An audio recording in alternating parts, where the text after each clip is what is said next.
Cuando entres a la tierra que Jehová tu Dios te da, no aprenderás a hacer según las abominaciones de aquellas naciones. No sea hallado en ti quien haga pasar a su hijo o a su hija por el fuego, ni quien practique adivinación, ni agorero, ni sortílego, ni hechicero, ni encantador, ni adivino, ni mago, ni quien consulte a los muertos. Porque es abominación para con Jehová cualquiera que hace estas cosas, y por estas abominaciones Jehová tu Dios echa estas naciones de delante de ti. Perfecto serás delante de Jehová tu Dios, porque estas naciones que vas a heredar, a agoreros y a adivinos oyen, mas a ti no te ha permitido esto Jehová tu Dios. La Biblia enseña que los que se enredan en el ocultismo son contaminados, es decir, las dinámicas demoníacas que envuelven estas prácticas, toman autoridad para obrar en aquellos que las practican, dando como resultado, la obra destructora que roba las bendiciones, y limita la libertad que Dios quiere darle al ser humano.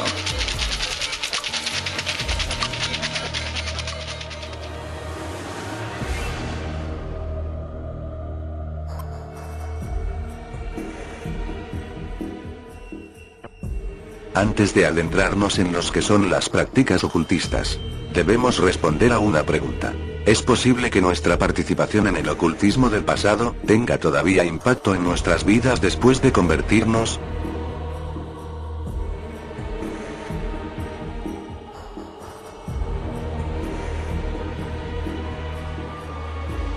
Muchos cristianos creen que una vez convertidos toda atadura demoníaca deja de existir, sin embargo debemos considerar lo siguiente. La doctrina de la santidad nos ayuda a explicar y responder a la pregunta anterior. Santificar quiere decir apartar para. En el sentido teológico significa apartarse para propiedad y uso exclusivo de Dios. ¿Cómo obra esto en el creyente? En 1 Corintios 1, verso 2, el apóstol Pablo nos enseña diciendo: a los santificados en Cristo Jesús, llamados a ser santos. Pablo dice a los santificados, es decir, un acto ya realizado. Por lo tanto, la santificación es un acto que sigue a la conversión, y habla de posición. Dicho de otra manera, el creyente es apartado para Dios, ahora su vida le pertenece a Jesucristo, ha sido apartado para Él. Pero Pablo también menciona, llamados ser santos. En un tiempo presente continuo, algo que el creyente debe de buscar diariamente, es decir, el apartarse a sí mismo, y apartar cada una de las áreas de su vida para Dios. Esto implica que hay áreas en nuestra vida, y seguirá habiendo, que deben de ser santificadas. Esto es un proceso. Primera de Tesalonicenses 5:23. Que Dios mismo, el Dios de paz, los santifique por completo, y conserve todo su ser, espíritu, alma y cuerpo, irreprochable para la venida de nuestro Señor Jesucristo. La situación es, ¿qué pasa con esas áreas de nuestra vida que no hemos santificado? Entregado al Señor, ya sea por ignorancia, porque no sabíamos que estaban en nuestra vida, o no sabíamos que nos podían perjudicar, o por rebeldía, al no quererlas entregar al Señor. La consecuencia de las áreas no santificadas en nuestra vida es la autoridad legal demoníaca para atarnos y en casos graves aún demonizarnos. La demonización significa una influencia demoníaca que en sus más drásticas operaciones violan la personalidad del individuo y usa su cuerpo para manifestarse. La demonización es diferente a la posesión demoníaca. Un cristiano puede presentar demonizaciones. Esto no implica posesión demoníaca, ya que la posesión implica autoridad total sobre todo el ser del individuo, espíritu, alma y cuerpo. Y el creyente nacido de nuevo es templo del Espíritu de Dios. Primera de Corintios 6:19, dice: pero el que se une al Señor se hace uno con Él en espíritu. Y el Espíritu de Dios mora en el espíritu del hombre. Romanos 8:16. El Espíritu mismo le asegura a nuestro espíritu que somos hijos de Dios. Por tanto, la influencia demoníaca en el creyente no puede ser total, sino parcial, enfocándose en el alma y cuerpo del individuo. Como dijimos, en casos graves esa influencia puede ser tan extrema que puede llegar a la demonización. Una de las áreas que los creyentes deben santificar, es decir, traer a la cruz de Cristo, es su posible envolvimiento en el ocultismo, ya que el envolvimiento en el mismo da lugar a fuertes ataduras demoníacas y aun en algunos casos a la demonización. ¿Qué es el ocultismo? Es la búsqueda y aplicación de recursos sobrenaturales, contrarios a la revelación bíblica para lograr diversos propósitos. Tipos de prácticas ocultistas. Idolatría. La idolatría es la adoración de todo objeto o persona fuera de Dios. Primera de Corintios 10, 14 al 21, dice: Por tanto, mis queridos hermanos, huyan de la idolatría. Consideren al pueblo de Israel como tal. ¿No entran en comunión con el altar los que comen de lo sacrificado? ¿Qué quiero decir con esta comparación? ¿Que el sacrificio que los gentiles ofrecen a los ídolos sea algo, o que el ídolo mismo sea algo?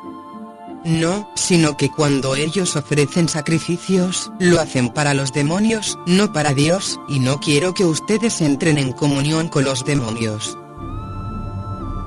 El espiritismo.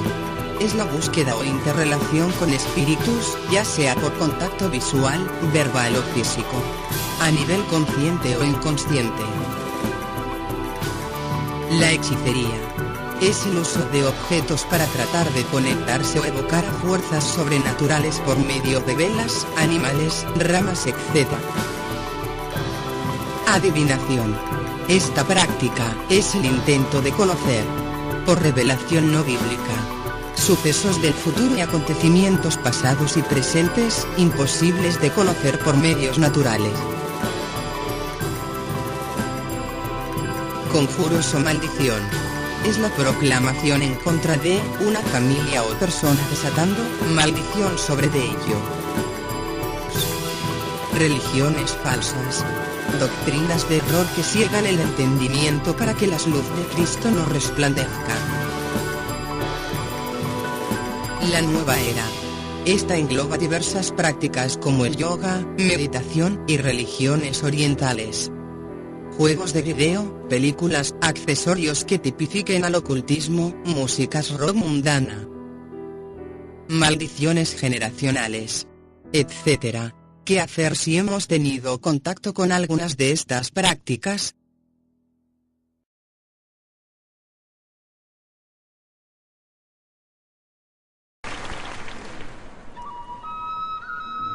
Si usted ha entrado en contacto con el ocultismo, o conoce a alguien que quiere salir de él, ¿qué debería hacer? Primero, la liberación y restauración permanente comienzan por una relación con Jesucristo. Si usted no ha confiado en Cristo, recibirlo como su Señor y Salvador es el primer paso. Cuando esto ocurre, usted es liberado del reino de las tinieblas y está ahora bajo la autoridad del reino de la luz. Primera de Pedro 2:9 dice: que es Cristo quien nos llamó de las tinieblas a su luz admirable. Pero ustedes son linaje escogido, real sacerdocio, nación santa, pueblo que pertenece a Dios, para que proclamen las obras maravillosas de aquel que los llamó de las tinieblas a su luz admirable. Segundo, reconozca y confiese su pecado de participación en el ocultismo. Luego acepte el perdón de Dios por fe. Tercero, renuncie, por nombre a cualquier operación demoníaca que haya tomado autoridad sobre su vida, por su participación en el ocultismo, maldición, conjuro o maldición generacional. Por ejemplo, renuncio a todo espíritu de adivinación, hechicería, etc.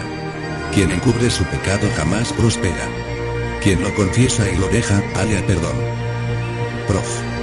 28:13. Cuarto, deshágase de todos los objetos ocultistas.